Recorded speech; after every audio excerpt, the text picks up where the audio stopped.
আমার তৃপ্তি এখন কোনোভাবেই আমার জামাই সেটা আমাকে পূরণ করতে পারে না। তার জন্য আমাকে অন্য একটি পথ অবলম্বন করতে হয়েছে। বন্ধুরা, আপনারাই বলেন, একটা মানুষের বয়স যখন 40 থেকে 42 হয় বা 38 হয়, তার মানে কি ওই মানুষটার সুখ শান্তি সব কিছু শেষ হয়ে যাবে? না, তখন ওই মানুষটা সুখ শান্তি তার ধৈর্য আরও বেশি লাগে। কিন্তু আমার স্বামীর বয়স তখন ছিল প্রায় 50-এর উপরে, 53 54 এরকম। কিন্তু আমার স্বামীর এখন আর আগের মতো জোর নেই, তার গায়ে একেবারেই যেন কোনো প্রকার শক্তি নেই। সে আমাকে কোনো রকম ছেড়ে দিত। কিন্তু বন্ধুরা, এমন অবস্থা আমি কি করব বলেন? হ্যাঁ, আমি মনে মনে ভাবলাম, আসলে এই বয়সে আমি কার কাছে যাব? আর তাছাড়া আমার যে বয়স, এই বয়সে আমি না পারবো কোনো ছেলের সঙ্গে প্রেম করতে, না কেউ আমাকে পছন্দ করবে। তবে বন্ধুরা, আমি দেখতে মোটামুটি বেশ সুন্দরী ছিলাম। আমাকে দেখে অনেকেই পছন্দ করত। অনেকেই তো আমাকে আমার সঙ্গে রাত কাটানো কিংবা একটু সময় কাটানো কিংবা আমার একটু ছোঁয়া পাওয়া, এই নিয়ে অনেকেই অনেক স্বপ্ন দেখত। কিন্তু সরাসরি কেউ এসে যে আমাকে বলবে, এমন সাহস আসলে কারো নেই আমার জানা মতে। বা আমি যে গিয়ে কাউকে বলবো, বাবা, এত সাহস আমারও নেই। বন্ধুরা, আমার নাম হচ্ছে সুলতানা পারভিন। আমার বয়স এখন প্রায় 39 বছর 6 মাস। এর ভিতরে আমার বন্ধুরা, এক মেয়ে এক ছেলে আছে। আমি আমার 2 ছেলে মেয়েকেই বিয়ে দিয়ে দিয়েছি। আমার ছেলে আলাদা থাকে, কারণ তার এখন পরিবার হয়েছে। আমার ছেলের আরও 2টা মেয়ে হয়েছে। তারা আমাদের বাড়ির সাথেই আরেকটা জায়গা কিনেছে, সেখানেই তারা ঘর সংসার করতেছে, আলাদা থাকতেছে। কিন্তু আমার ছেলে আমাদেরকে বাজার টাজার শুরু করা থেকে সব কিছু কিনে দেয়। যা মানে খরচপাতি যা কিছু আছে সব আমাদের ছেলেই বহন করে। বন্ধুরা, আমার মেয়ের জামাই, ওর কথা আমার মনে আসলো। আসলে আমার মেয়ের জামাই, যিনি আমার জামাই, তার আসলে এক্সপোর্ট ইনপুটের ব্যবসা আছে, মানে বলতে পারেন নিজের একটা বিজনেস। কিন্তু আমার মেয়ের যিনি জামাই, সে আসলে মাঝে মধ্যেই আমাকে সময় দিত। বিশেষ করে জামাইয়ের আমি খুব পছন্দ ছিলাম। আমার মেয়েকে আমার জামাই যতটা ভালোবাসে, তার চাইতে দ্বিগুণ ভালোবাসে আমাকে। সে তো আমার মেয়েকে ডিরেক্টলি বলেই দিয়েছে যে, তুমি যদি আমার জান হও, তাহলে শাশুড়ি আমার প্রাণ। তার মানে শাশুড়িকে সে কতটা সম্মান করে, কতটা ভালোবাসে, এইরকম মানে তাকে দেখলেই বোঝা যায়। যাই হোক বন্ধুরা, আমার নাম সুলতানা পারভিন, আর আমার মেয়ের নাম হচ্ছে নীলিমা, আর আমার নাম হচ্ছে, তো বলে দিয়েছে, আমার মেয়ের নাম ছিল, আমার মেয়ের জামাইয়ের নাম ছিল হচ্ছে আকাশ। আকাশ খুব পছন্দ করতো আমাকে, কেননা বন্ধুরা, আমার মেয়ে ছিল একটু রোগা পাতলা, একটু চিকন চাকন, মানে আমার জামাইয়ের মতো।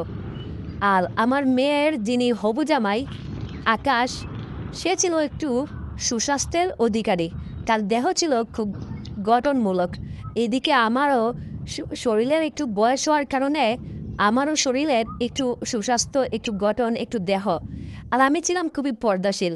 আমি শাড়ি পরতাম আর একটু হিজাব করতাম। আমার হিজাব আমার জামাইয়ের মনে কাঁপন ধরিয়ে দিত। সে আমাকে অনেক প্রশংসা করত। আমার হিজাব পরা, শাড়ি পরা, আমার সব কিছু নাকি আমার মেয়ের জামাইয়ের আকৃষ্ট করত। সে তো আমার প্রেমে একেবারে হাবুডুবু, পরিপুরি এমন অবস্থা। যাই হোক, আমার মেয়ের জামাই যেহেতু আমাকে পছন্দ করে, অতএব আমি আর কি বলবো, আমার তো কোনো কিছু করার নেই। সে মাঝে মধ্যেই যখন আমার বাড়িতে আসতো, আমার জন্য পান সুপারি, তারপর হচ্ছে ওই কুমিল্লার রসমালাই, বগুড়ার দই, হ্যাঁ, ইন্ডিয়া থেকে body spray, perfume, cream cream কত কিছু নিয়ে আসতো বন্ধুরা। মানে এইরকম জামাই পাওয়া ভাগ্যের ব্যাপার। আপনি একটা বিষয় চিন্তা করে দেখেন, আপনার মেয়ের জামাই আপনাকে এতটা ভালোবাসে, হ্যাঁ। যাই হোক, একদিন আমার মন খারাপ ছিল। হঠাৎ করে আমার মেয়েও বাড়িতে আসলো, মানে বেড়াতে আসলো আর কি।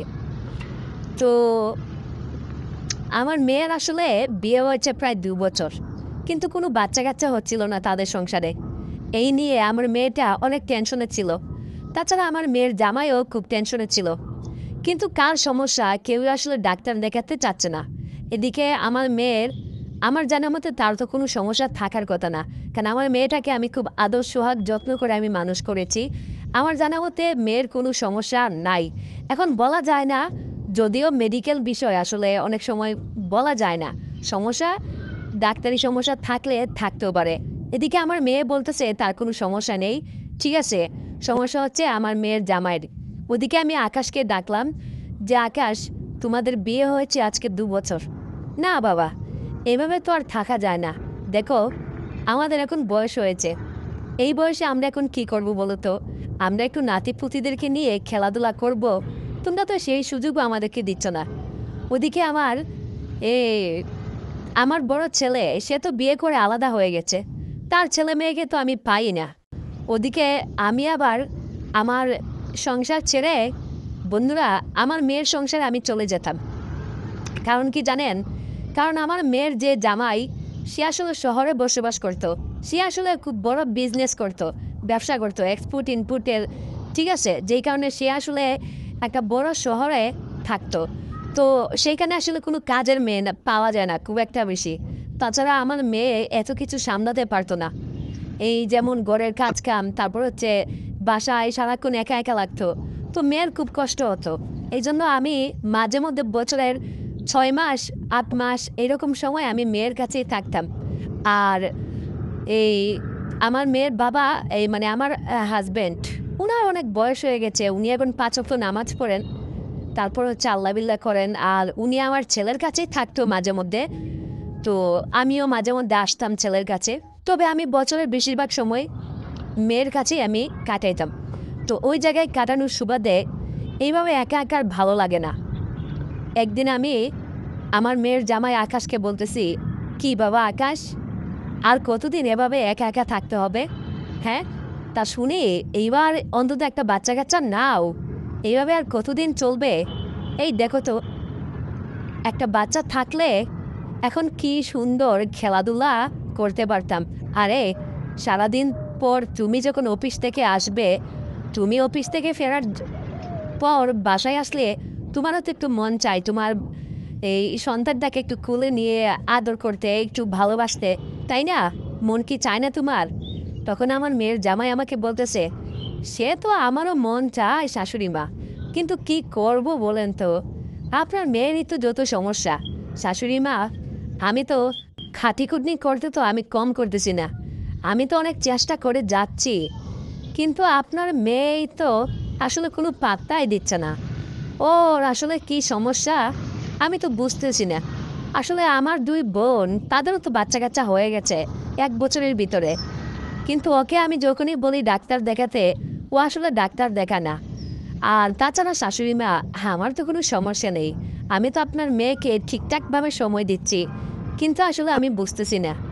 তখন আমি আমার মেয়ের কাছে গেলাম, গিয়ে বললাম, কিরে নীলিমা, জামাই আকাশ বলতেছে জামাই নাকি কোনো সমস্যা নেই, যত সমস্যা সব নাকি তোর।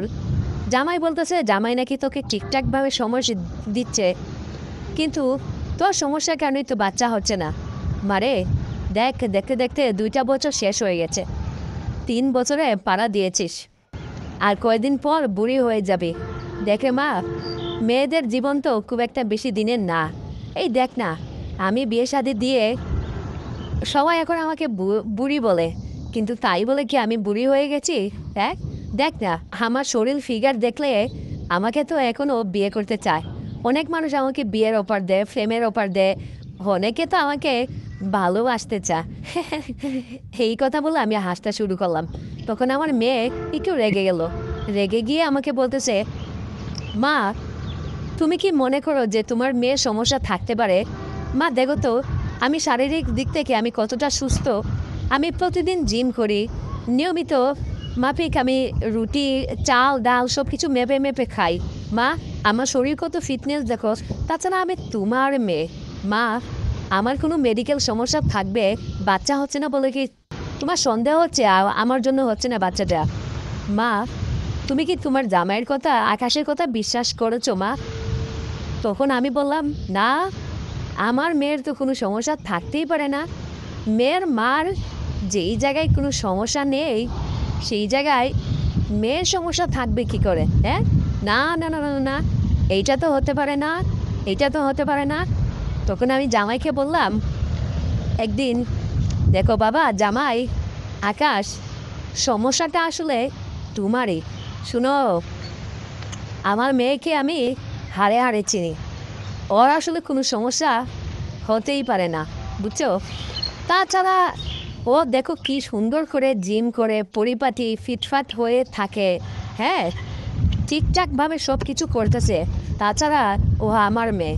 শোনো বাবা আকাশ, আমার যেহেতু কোনো সমস্যা নেই, আমার বয়স কত হয়েছে দেখেছো? আমি কিন্তু 2 সন্তানের মা এবং 2 সন্তানকে আমি বিয়ে দিয়েছি।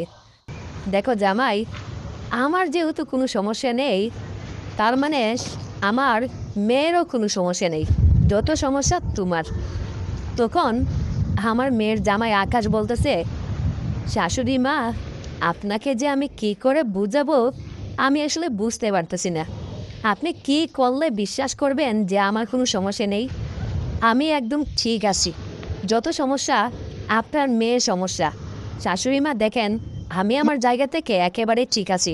আপনি কি টেস্ট করতে চান আমাকে করতে পারেন, আমার কোনো আপত্তি নেই। মেয়ের জামাইয়ের মুখে টেস্টের কথা শুনেই আমার তো লাড্ডু ফুটে গেল। হঠাৎ করেই আমার মনে একটা টনক নড়ে উঠলো। হ্যাঁ, তাই নাকি? আমার জামাই আমাকে একটা সুযোগ দিতে চাচ্ছে আমার মনে হচ্ছে। তখন আমি চিন্তা করে দেখলাম, না, এই বয়সে কোনো ছেলেকে খুঁজে পাচ্ছি না। তাছাড়া আমার জামাই, আমার যখন বিয়ে হয়েছিল বন্ধুরা, তখন আমার বয়স ছিল প্রায় 15 বছর, আর আমি ছিলাম একজন গ্রামের মেয়ে। ঠিক আছে, যদিও এখন আমি গ্রামের মেয়ে না, এখন আমি অনেকটা শহরের মেয়ে। তার কারণ হচ্ছে আমার বিয়ে হয়েছে অনেক দিন, আমি শহরে থাকতেছি এখন অনেক দিন যাবৎ, শহরের মতো চলাফেরা করতেছি। এখন আমাকে গ্রামের মেয়ে বলা অবশ্য যায় না। তখন আমি এই আমার যখন 15 বছর ছিল তখন আমার জামাইয়ের ছিল প্রায় 25 বছর, 10 বছরের ডিফারেন্স। এখন আমার 39 বছর আর আমার জামাইয়ের বয়স হয়েছে প্রায় 51 থেকে 52 বছর। তো উনি এই বয়সে আসলে আমাকে যথেষ্ট পরিমাণ তৃপ্তি দিতে পারে না, আর আনন্দ তো দিতেই পারে না। আর সে তো আমার কাছেই আসতে পারে না এখন এই বয়সে। সে তার জীবন নিয়ে এখন এনফসি এনফসি খাচ্ছে, আমাকে আর সে এখন কি সুযোগ দিবে? আপনারাই বলেন বন্ধুরা। তখন আমি চিন্তা করে দেখলাম যে না, এখন একটা সুযোগ নেওয়া দরকার। হ্যাঁ, এই হচ্ছে সময়। তখন আমি আমার মেয়েকে বললাম, আচ্ছা ঠিক আছে জামাই, তুমি আমাকে একটা পরীক্ষা দিতে হবে, মানে একটা টেস্ট করতে হবে তোমাকে। তখন আমার মেয়ের জামাই বলল, আচ্ছা কী টেস্ট করতে হবে শাশুড়ি মা বলেন, আমি সব কিছুতে রাজি। তখন আমি জামাইকে বললাম, তুমি যে ঠিক আছো, তোমার যে কোনো সমস্যা নেই বাচ্চা হওয়ার ক্ষেত্রে, তুমি আমার সঙ্গে টেস্ট করতে হবে। তখন মেয়ের জামাই আকাশ বলল, শাশুড়ি মা, আপনি কী টেস্ট করাতে চান? আমি সব টেস্ট করাতেই রাজি, আমি আপনার সব কথা শুনতে রাজি, কিন্তু হ্যাঁ, আপনার মেয়েকেও বলে দিবেন আমি যদি টেস্টে পরীক্ষায় পাস করি তখন ওকে কিন্তু মেডিকেলে যেতে হবে। দেখেন, আমি কবে বাবা হব? আমার সব বন্ধুবান্ধব সবাই বাবা হয়ে গেছে, সবারই ছেলে সন্তান মেয়ে সন্তান সব কিছুই আছে, শুধু আমার নেই। সবাই আমাকে এই কথা বলে খেপায়, কিন্তু এইভাবে আর কতদিন চলা যায় বলেন তো শাশুড়ি মা? তখন আমি বললাম, হ্যাঁ, বিষয়টা আসলে খুব জটিল হয়ে গেছে। আচ্ছা ঠিক আছে, তবে জামাই তোমাকে একটা পরীক্ষা দিতে হবে, তুমি কি পারবে এটা?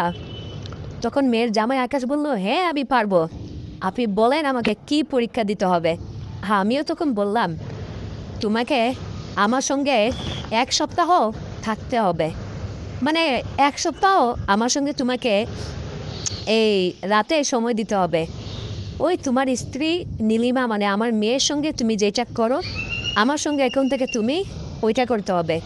আর শুনো, রাতে আমি তোমাকে টেস্ট করব তোমার সব কিছু ঠিক আছে কিনা, টাইমিং ঠিক আছে কিনা, কত মিনিট, তারপরে তোমার ওই যে যেটা সাদা পানি হ্যাঁ আসে ওইটা আসলে এই গাঢ় কিনা না পাতলা, ঠিক আছে? কারণ পানির ভিতরে কিন্তু দুই রকম পানি আছে, একটা হচ্ছে গাঢ় পানি আর একটা হচ্ছে পাতলা। যদি তোমার পাতলা পানি বের হয় তার মানে বোঝা হবে যে ওই পানিটা আসলে কোনো কাজের না। আর যেটা গাঢ় ওই পানিটাই হচ্ছে সাদা ফকফকে পানি হবে, একদম একদম দুধের মতো সাদা ফকফকে পানি হবে। আর হচ্ছে একটু গাঢ় গাঢ় হতে হবে, ওই যেটা একটু রসমালাইয়ের মতো, ঠিক আছে? যদি তোমার পানিটা ওই রকম হয় তখন আমি বুঝে নিব যে না, তোমার সব কিছু ঠিক আছে, তাহলে সত্যিকার অর্থে আমার মেয়েরই সমস্যা। তখন আমি তোমাকে নিয়ে এই শহরের সবচেয়ে বড় মেডিকেলে যাব আমার মেয়েকে নিয়ে, আর তখন আমি আমার মেয়েকে পরীক্ষা করাবো। হ্যাঁ, আর যদি দেখি তোমার সমস্যা তবে জামাই মেডিকেলে কিন্তু তোমার যেতে হবে।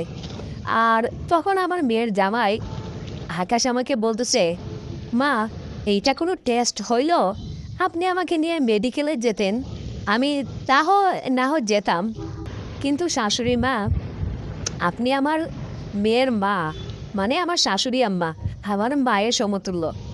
আপনার সঙ্গে আমি কিভাবে রাত কাটাই বলেন তো? না না না না না মা, এইটা আসলে একেবারেই অসম্ভব।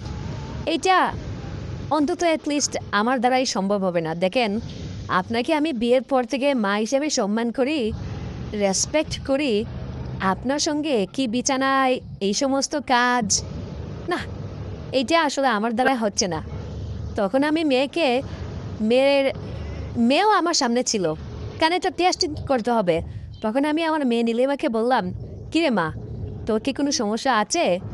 তখন আমার মেয়ে বলল, মা, না, আমার কোনো সমস্যা নেই, তুমি তোমার জামাইকে টেস্ট করো ও ঠিক আছে কিনা। আর তাছাড়া আমি তখন আমার মেয়ের জামাইকে আমি একটু বুঝিয়ে বললাম, কারণ বন্ধুরা, আমার তো খুব দরকার। আমি জানি আমার মেয়ের জামাই আকাশের কোনো সমস্যা নেই, কারণ ও আমার মেয়েকে অনেক সুখে রেখেছে। সমস্যা আসলে কার সেটা আসলে খুঁজে বের করতে হবে। কিন্তু বন্ধুরা, আমার মেয়ের বয়স অল্প, ও আসলে ওই যে পানি পাতলা না গাঢ়, হ্যাঁ, আসলে হলুদ নাকি সাদা, এত কিছু আসলে বুঝে না। কিন্তু আমাকে এই বিষয়গুলো দেখতে হবে। তাছাড়া আমার স্বামী এখন অনেক বয়স হয়ে গেছে, সে আমাকে শারীরিকভাবে একদমই সুখ দিতে পারে না। তাছাড়া একটা বয়স্ক মহিলা মানুষ কিভাবে থাকে বলুন তো? হ্যাঁ, এইভাবে শারীরিক সুখ ছাড়া থাকা যায় নাকি বন্ধুরা, বলেন তো?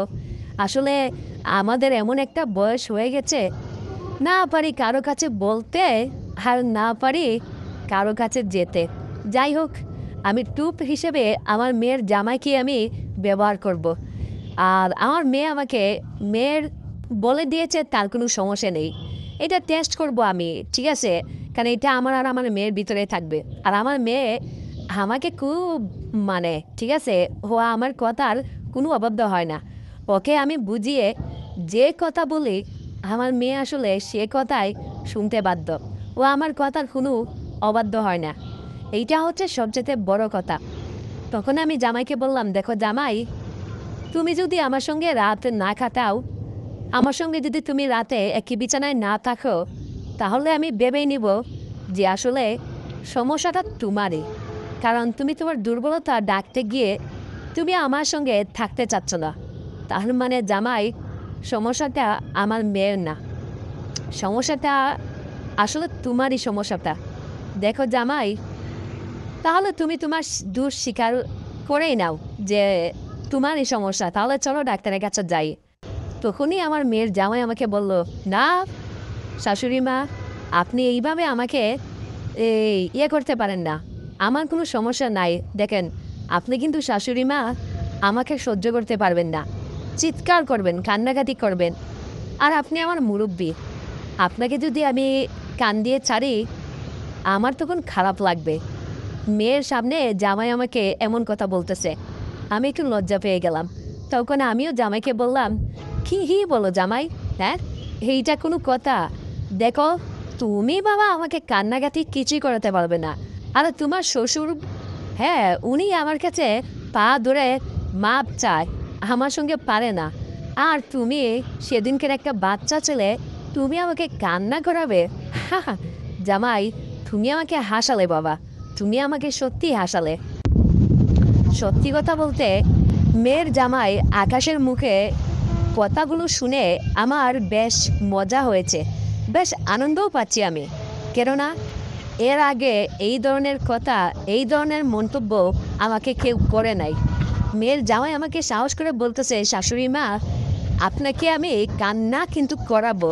মানে সে এতটা স্ট্রং, এতটা আমাকে মনে হচ্ছে।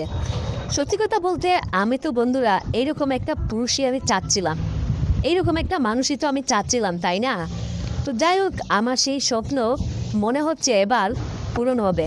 তখন আমিও জামাইকে বললাম, "এহ, কত দেখলাম তোমার মতো পুরুষ, কত এলো আর গেল। হ্যাঁ, শুনো, সেই নারীদের কাছে আসলেই সবার একেবারে হ্যাঁ সবাই ছেড়ে দেয়। তখন বলে, ছেড়ে দে মা, কেঁদে বাঁচি। ঠিক আছে, তুমি আর এমন কি মহাপুরুষ, দেখবো না দেখবো না, কি পারো তুমি।" তখন জামাই আমাকে বলতেছে, শাশুড়ি মা আপনি হয়তো অনেক পুরুষ মানুষকে চেক করেছেন, হয়তো আমার শ্বশুর মশাই একটু নরম সরম বলে সে পারে নাই। শাশুড়ি মা আপনি আমাকে যেমনটা ভাবছেন আসলে তেমন না। হ্যাঁ, সব পুরুষ মানুষ কিন্তু এক না। আপনাকে তো আমি এই কান্না করিয়েই ছাড়বো, আপনিও আমাকে চেনেন নাই। জামাইয়ের এমন কনফিডেন্স আর এমন কথা শুনে বন্ধুরা আমার তো অনেক আনন্দ হচ্ছিল, আমার অনেক বেশি ভালো লাগা কাজ করতেছিল। আরে এইরকম মহান আর এইরকম শক্তিশালী একজন পুরুষই তো আমি মনে মনে খুঁজতেছিলাম, কিন্তু বন্ধুরা আমি তো কোনোভাবেই তাকে পাচ্ছিলাম না। যাই হোক বাবা, মেয়ের জামাইয়ের মুখে এইরকম কথা শুনে সত্যি কথা বলতে আমার তো খুবই ভালো লাগা কাজ করতেছিল, এবং আমার ভিতরে একটা কনফিডেন্স আসলো, যা এতদিন পর হয়তো আমি আমার সেই স্বপ্নের পুরুষকে আমি খুঁজে পেয়েছি। এখন যদি আমার জীবনের একটু উন্নতি ঘটে, এখন যদি ইস আমার শরীরের খিদেটা একটু হলেও মিটে, ইস বাবা কতদিন যাবৎ উপোস হয়ে বসে আছি বন্ধুরা, সেই কথা কি আর বলার চলে? তোমাদের শ্বশুর মশাই কতদিন যে আমার সঙ্গে এই কাজ করে না। বাবারে বাবা, একটা পুরুষ মানুষ নিজেকে কন্ট্রোল করতে পারে, আটকাতে পারে, কিন্তু একটা মেয়ে মানুষ নিজেকে সে কখনোই কন্ট্রোল করতে পারে না। হ্যাঁ, আমরা কন্ট্রোল করতে চেষ্টা করি, কিন্তু আমরা কখনোই আটকাতে পারি না। যাই হোক, অবশেষে আমি তো আমার স্বপ্নের নায়ককে খুঁজে পেয়েছি। এবার আমি দেখব সে মাঠে কেমন খেলাধুলা করে। তো আজকে রাত থেকে আমি জামাইকে বললাম, তাহলে জামাই তোমার যদি কোনো সমস্যা বা আপত্তি না থাকে তাহলে কি আজকে রাত থেকে আমাদের শুরু হবে টেস্ট, দেখব। তখন জামাই আমাকে বলতেছে, শাশুড়ি মা আপনি সত্যি আমাকে অনেক রাগ করিয়ে দিয়েছেন, আমাকে অনেক রাগান্বিত করে দিয়েছেন। আজকেই প্রমাণ হয়ে যাবে কে কার সমস্যা, আমার সমস্যা নাকি আপনার মেয়ের সমস্যা। ঠিক আছে, আমিও প্রস্তুত। তখন এই কথা বলে জামাই এখান থেকে চলে গেল। আর আমি তখন আমার মেয়েকে বলতেছি, মা তুই কোনো টেনশন করিস না, আমিও দেখে নিব তোর জামাই কতটা দক্ষ। ঠিক আছে, তাছাড়া তোর জামাইয়ের কতটুকু সমস্যা আছে আজকে এই সব কিছু প্রমাণ হয়ে যাবে। হ্যাঁ রে মা, তোর কোনো সমস্যা নেই তো আবার? তখন আমার মেয়ে বলতেছে, না মা, তুমি তো আমার ভালোর জন্য এইটা করতে যাচ্ছ, তাছাড়া তোমার মেয়ের জামাইয়ের সমস্যা আছে কিনা তুমি চেক করতে যাচ্ছ, এটা তো আরও ভালো বিষয়। দেখো মা, তোমার জায়গায় যদি ডাক্তারের কাছে যায় আমার জামাই, তাহলে লোকের মুখে এটা জানাজানি হবে, সবাই জানবে শুনবে যে আমার জামাইয়ের এই সমস্যা, অমুক সমস্যা, তমুক সমস্যা। তখন মা আমাদের সমস্যাটা মনে হয় আরও অনেক গুণ বেড়ে যাবে। তখন কত মানুষ কত কথা বলবে যে নীলিমার স্বামীর অমুক সমস্যা, তমুক সমস্যা। তাছাড়া মা তুমি যদি টেস্ট করো আমিও নিরাপদ, কেউ জানবে না, বুঝবে না যে আমাদের মধ্যে কি হয়েছে। আমার মেয়েটা একটু বুকা সুকা বলা চলে, একটু সহজ সরল, ও আসলে এত কিছু বুঝে না। আমিও আমার মেয়েকে বললাম, হ্যাঁ রে মা, তুই তুই একদম ঠিক কথাই বলেছিস, তাহলে এই চল আজকে রাতেই হবে। এই কথা বলে বন্ধুরা এখন বিকাল, একটু এখন আমি আর আমার মেয়ে রান্না করতেছি। একটু পরে আমরা ডাইনিং টেবিলে বসলাম, সবাই মিলে রাতে খাবার দাবার খাবো। খাবার দাবার খাওয়ার সময় আমি একটা কাশি দিলাম। হ্যাঁ, তখন আমার মেয়ের জামাই বলল, হ্যাঁ হ্যাঁ মা, আমি বুঝেছি, আমি একদম তৈরি হয়ে আছি, আমি একদম রেডি মা, তখন আমিও জামাইকে বললাম আচ্ছা ঠিক আছে। তখন মেয়ে একা একা তার রুমে সে চলে গেল, আর এদিকে জামাইকে নিয়ে আমি আসলাম আমার ঘরে। তখন এই জামাই আমাকে বললো, মা লাইটটা কি অফ করে দিব নাকি অন করে রাখবো? আমি বললাম তোমার খুশি, আমার তো কোনো সমস্যা নেই। তখন জামাই বলল আচ্ছা বড় লাইটটা অফ করে দিয়ে এখানে ছোট একটা গ্রিন লাইট আছে, এটা জ্বালিয়ে দিই, তাছাড়া আপনাকে তো দেখতে হবে আবার এটা যে কি সমস্যা। তখন আমি বললাম ঠিক আছে, সাদা একটা ছোট লাইট জ্বালিয়ে দাও। একটা ছোট লাইট জ্বালিয়ে দিল। তারপর বন্ধুরা, জামাই যেই আমার পায়ের কাছে আসলো, আমার পা সে আদর করতে শুরু করলো। ইস, মনে হলো কিছুক্ষণের জন্য আমি আর এই পৃথিবীতে নাই, আমি এক রঙিন জগতে তখন চলে গিয়েছি। কতদিন পর কোনো এক পুরুষ মানুষ আমার শরীরে টাচ করলো, বা রে বা, সেই কথা কি আর বলা চলে? ইস, কতদিন পর জামাই যখন আমার আরও খুব কাছে, আরও খুব নিকটবর্তী আসতেছে, বন্ধুরা, আমার শরীরের উত্তাপ যেন আরও বেড়ে যাচ্ছে। আমার পুরো শরীর একেবারেই শিরশির করতেছে। ইস, কত বছর পর আজকে আবার এরকম হচ্ছে আমার শরীরে। এর আগে আমি যখন বিয়ে করেছিলাম, বিয়ের পর আমার এরকম হয়েছিল। কতদিন পর আবার এরকম একটা সুযোগ পেয়েছি। এই সুযোগ তো কোনোভাবেই হাতছাড়া করা যাবে না, তাই না বন্ধুরা? কোনোভাবেই কি এই সুযোগ হাতছাড়া করা যায় নাকি? তখন আমি জামাইকে আবারও একটু কনফিউশন করে দিলাম। আমি জামাইকে একটু মজা করে বললাম তখন, জামাই তুমি আমার এত কাছে আসলে তুমি পারবে তো বাবা? জামাই দেখলাম একেবারে রেগে ওর মুখের দিকে তাকানো যাচ্ছে না। ও একটু সাদা ছিল, ওর মুখে একটু সাদা, কিন্তু রেগে জামাই একদম লাল হয়ে গেছে। আমার দিকে মনে হচ্ছে এখনই বাঘের মতো আমাকে থাবা দিয়ে খেয়ে ফেলবে। আমি বললাম আরে জামাই আমি দুষ্টুমি করলাম, এত রেগে যাচ্ছ কেন এই সামান্যটুকু নিয়ে? তখন জামাই আকাশ আমাকে বলতেছে, মা আপনি হয়তো আমার সঙ্গে মজা করতেছেন, মজা নিচ্ছেন, কিন্তু দেখেন আমার একটা আত্মসম্মান বোধ আছে, ঠিক আছে? আজ পর্যন্ত কেউ আমাকে এই সমস্ত কিছু বলে হারাতে পারে নাই। আর আপনি এরকম একটা বুড়ো মহিলা আমাকে কথায় কথায় এরকম কি কিছু বলেন আমি নাকি পারবো না, আমি নাকি। তখন আমি জামাইকে বললাম আচ্ছা ঠিক আছে, এখন আর রাগ করে লাভ নাই, আজকেই প্রমাণ হয়ে যাবে কে পারে আর কে পারে না। জামাই আমার শাড়ির আঁচলটা একটু আস্তে করে খুলে ফেললো। আমি বললাম, আবারও জামাইয়ের সঙ্গে একটু মস্করা করলাম, জামাই তুমি আমার এত কাছে আসতেছো, শাড়িও অলরেডি খোলা শুরু করে দিয়েছ, জামাই তুমি পারবে তো? জামাই আবার রেগে গেল। এখন আর জামাই কোনো কথাই বললো না, ডাইরেক্ট ওর কাজ শুরু করলো। বন্ধুরা, সেদিন রাতে জামাই, আসলে আমি জানি যে আমার মেয়ের জামাইয়ের কোনো সমস্যা নেই, ও আসলে পারে ঠিকঠাক, আসলে সমস্যাটা আমার মেয়েরই। ও সেদিন রাতে বন্ধুরা আমাকে, ও এতটাই রাগান্বিত হয়েছিল, এতটাই জেদ ওর ভিতরে কাজ করতেছিল, ওকে আমি মস্করা করে করে একেবারেই ইমোশনাল করে দিয়েছিলাম।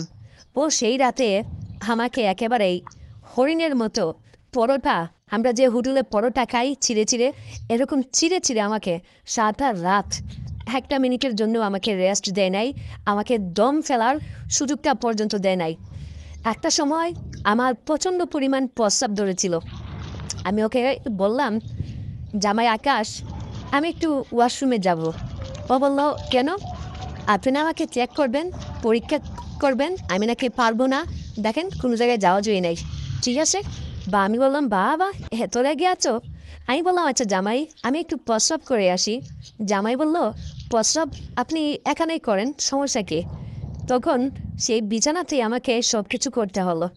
জামাই আমার উপর সেদিন এতটা রেগেছিল, এতটা ফায়ার হয়েছিল। তখন ভোর সকাল 6টা, এই রাতে আমি বুঝলাম যে আসলে সুখ কাকে বলে, শান্তি কাকে বলে। মানসিক শান্তি, শারীরিক শান্তি, সমস্ত শান্তি হচ্ছে এই জিনিসটাতে। আসলে এইটা এমন একটা জিনিস কোটি কোটি টাকা দিয়েও আসলে পাওয়া যায় না, এত একটা শান্তি একটা জিনিস। এই রাতে আমার সকালবেলা যখন আমি ঘুম থেকে উঠলাম, শরীরটা এত পাতলা লাগতেছে, আমার চারিদিকে এত হালকা লাগতেছে, এত শান্তি লাগতেছে। আজকের দিনটা আমার জন্য এক অন্যরকম এক দিন, এক অন্যরকম। অনেক শান্তি পেয়েছি বন্ধুরা, অনেক শরীরটা এত পরিমাণ হালকা লাগতেছে আমার কাছে, ঠিক আছে, যেটা আমি আসলে অ্যাকচুয়ালি তোমাদেরকে বলে বোঝাতে পারবো না আমার কাছে যে কতটা ভালো লাগা কাজ করতেছিল। তো এক পর্যায়ে আমি জামার এটা টেস্ট করেছিলাম, না, জামার যে পানিটা এটা আসলে গাঢ়ই আছে এবং সাদাই আছে। তার মানে আমি বুঝলাম জামাইয়ের কোনো সমস্যা নাই। তখন জামাই আমাকে বলল, কি শাশুড়ি মা, এখন কি মনে হচ্ছে, আপনার সমস্যা, আপনার মেয়েরই সমস্যা নাকি আমার সমস্যা? তখন আমি জামাইকে বললাম, একদিন টেস্ট করে তো আর বোঝা যায় না বাবা, আরও তো 6টা দিন তুমি টেস্ট পরীক্ষায় আমার সঙ্গে দাও, তারপর আমি দেখি। এইভাবে 1 সপ্তাহ জামাই আমাকে সুযোগ দিল। এই 1 সপ্তাহ মনে হয়েছিল আমি আমার হারানো সেই যৌবন আবারও ফিরে পেয়েছি, আমি নতুন করে জীবন পেয়েছি। আমার বয়স এখন আর 39 না, 19 বছরের মেয়ে আমাকে মনে হচ্ছিল। এক নতুন নতুন এক জীবন আমার আঙিকে। তখন আমি বুঝলাম যে আসলে সমস্যাটা মেয়ের মেয়ের সমস্যা, জামা কোনো সমস্যা না। তখন আমি মেয়েকে বললাম এবং মেয়ের জন্য আমি চিকিৎসার একটা ব্যবস্থা করলাম যে না, মেয়েকে চিকিৎসাটা করাতে হবে। তখন আমি বললাম, দেখ মা, আর এভাবে জেদ করিস না, আর এভাবে রাগ করিস না, দেখ তোর জামাই তো ঠিকই আছে, হ্যাঁ, ও তো যথেষ্ট পরিমাণ সব কিছু ঠিক। আমি তো দেখলাম মারে, দেখ আমারও তো বয়স হয়ে গেছে, ঠিক আছে, তাছাড়া তুইও বিয়ে করেছিস অনেকদিন হয়ে গেছে, বাচ্চা কাচ্চা নে, এভাবে আর কতদিন চলবি, জেদ করিস না। তখন মেয়েকে মেডিকেলে নিয়ে গেলাম, জামাই দেখলাম শার্টের বুতাম খুলে বুক ফুলিয়ে আমাকে বলতেছে, কি শাশুড়ি মা, সমস্যাটা কার? হ্যাঁ, দেখলেন তো, আমি তো বলেছিলাম। তখন আমি জামাইকে বললাম, জামাই, আমি জানি বাবা তোমার কোনো সমস্যা নেই, তুমি ঠিক আছো, কিন্তু বাবা আমার মেয়েটা অনেক জেদি আর অনেক রাগী একটা মেয়ে, বুঝছো, ওকে তো আমি ছোটোবেলা থেকে চিনি। এখন আমি যদি তখন বলে দিতাম যে আসলে সমস্যাটা ওরই, তখন কিন্তু ও আমার উপর অনেক রাগ করতো। এই জন্যই বাবা আমরা একটা গেম খেলেছি, এই যে 7 দিন তুমি আমার সঙ্গে থাকবে, ঠিক আছে, তখন আমি তোমাকে পরীক্ষা করব, তোমার যদি কিছু সমস্যা থাকে থাকলো, আর না থাকলে তো আমার মেয়ের সমস্যা, এটা তো আমি আগে থেকেই জানতাম বাবা। তুমি আবার রাগ টাগ করো নাই তো জামাই, তুই আর বলতে পারো যে শাশুড়ি মা আমাকে এই শখ করেছে, আমার সমস্যা নেই। হ্যাঁ, তখন জামাই আমাকে বলতেছে, না মা, আমি কোনো রাগ করি নাই। তাছাড়া সত্যি কথা বলতে এইরকম কয়জন জামাইয়ের ভাগ্যে থাকে, আসলে আমার ভাগ্যটা সত্যি অনেক বেশি ভালো, আমি কোনো রাগ করি নাই মা, শাশুড়ি মা, আমি তো অনেক বেশি মজা পেয়েছি, আনন্দ পেয়েছি, শান্তি পেয়েছি।